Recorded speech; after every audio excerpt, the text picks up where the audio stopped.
Self-fulfilling prophecies are thought and action patterns in which a person's false belief triggers an initial false belief.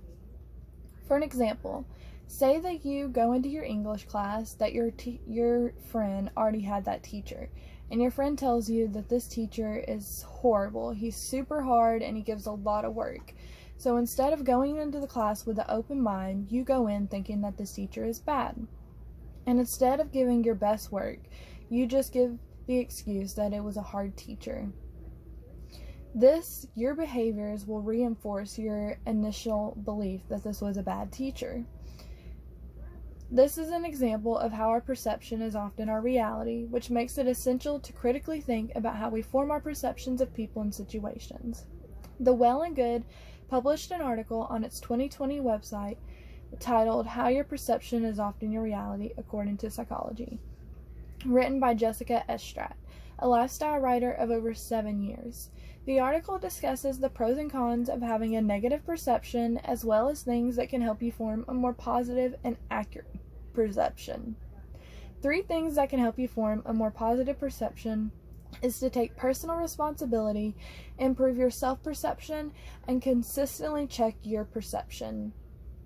Taking personal responsibility means to take responsibility for your past interactions and why you may have reacted in the way that you did. In order to change, it is important to acknowledge what you may have done wrong before and why you did that. This will lead you to improving your self-perception. Our self-perception is always changing.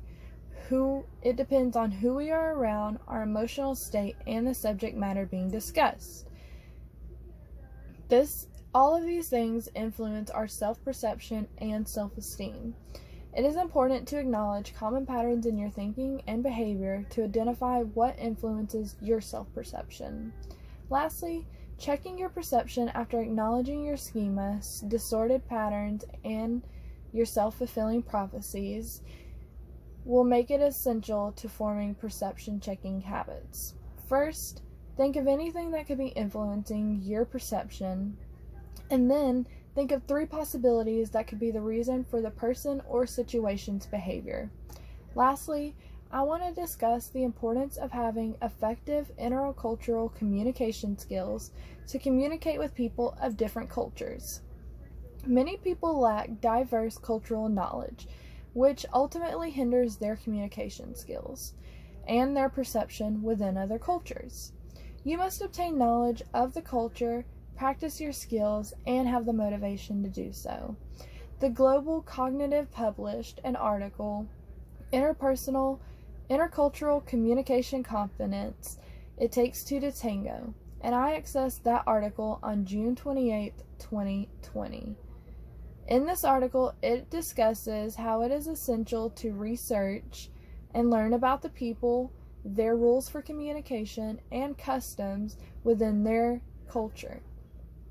This will help you engage in different styles of communication than what you're used to in your culture or language. You also have to be motivated to interact with people of different cultures, which can be difficult for people at times. But ultimately, this will increase your chances of forming a positive perception when you are communicating with people of different cultures. Today, I've discussed key elements when it comes to forming a positive perception. The next time someone cuts you off on the freeway or bumps into you in the store and keeps walking, form a perception-checking message. Think of 3 possible reasons that they could have participated in the actions that they did, and think about what could be influencing your perception that day. And then reflect back and see how this made you feel after you did check your perception.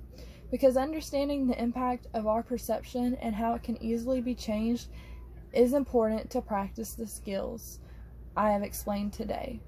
Having a growth mindset and positive perception can literally change your life. Thank you for your time today.